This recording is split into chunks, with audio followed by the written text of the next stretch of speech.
In this video, we're going to talk about the United Shapes Cadet. It's a directional shaped board with camber and rocker that you can ride all over the mountain. Yes, it does look like it's a freeride stick, but it's actually an all-mountain board.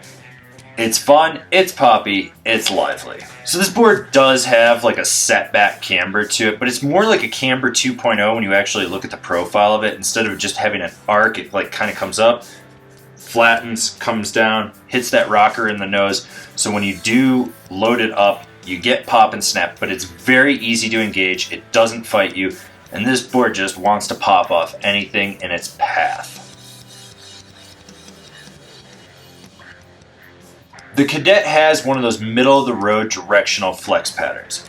That means softer nose, slightly stiffer tail. Now, the flex that's softer in the nose is only where the rocker hits the camber zone. So that's where you're going to notice the most flex out of it, which also creates a great butter pad. And then it just slightly stiffens up all the way through to the tail, which is just a hair slightly stiffer. And there's a decent amount of torsional give. Overall, this board is very stable. It didn't buck me. I didn't get knocked around. I charged through a bunch of chunder fields. There was a bunch of scree and shit underneath the fresh snow that had fallen at A Basin. So, you know, you're going from great pow slashes into just hitting frozen death chunder.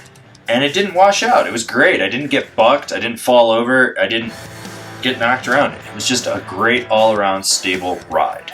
So let's talk about pow buttering on this board. That rocker in the nose, coupled with the flex pattern, is amazing. This board locks into like 180 nose butter, so you just spin around, you land on your nose, press into it, and then you just swivel right back out. It doesn't hook, it doesn't fight you, it just locks in perfectly and makes it fun. I was buttering all over the mountain on this board, just having a blast in the fresh snow that I was riding. Look, it's on a table. I put a snowboard on a table because people said they needed to see a snowboard on a table.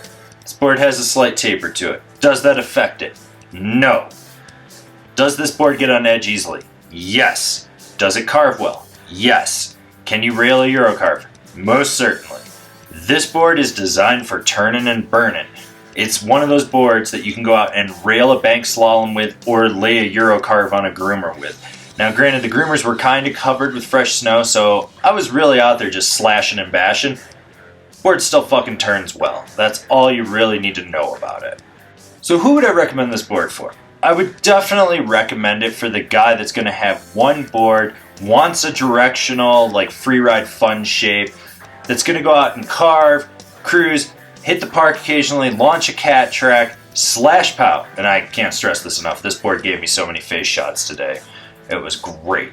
So this is a board that you can just go out and have fun with, and that's really what it is. So what boards could you find comparable to this deck from United Shapes?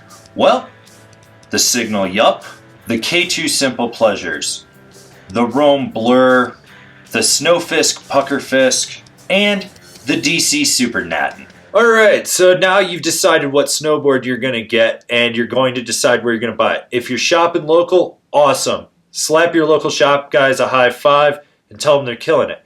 But for those of you that are buying online, why don't you shop from one of the links we have down below? That way you support us and you get a deal on your snowboard.